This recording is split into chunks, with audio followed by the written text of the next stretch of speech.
pakiramdam ko parang newborn, parang ganun kasi bago na yung puso mo.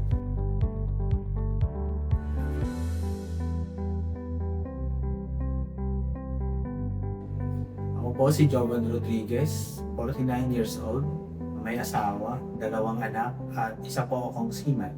Nung nasa barko po, nahihingal tapos lumabas yung result na meron po akong 3 barang major artery.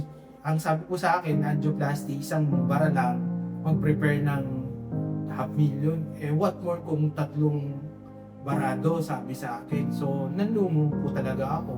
In-advise niya po kami na dito nga daw po sa may Healthway sa FEU, yung Z-benefits ng PhilHealth.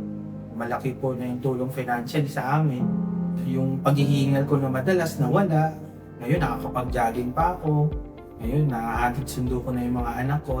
Sa mga kagaya ko po na nakakaranas ng problema pangkalusugan gaya sa puso, huwag po kayong mawalan ng pag-asa. Mayroon pong paraan para mga problema nyo ay masolusyonan.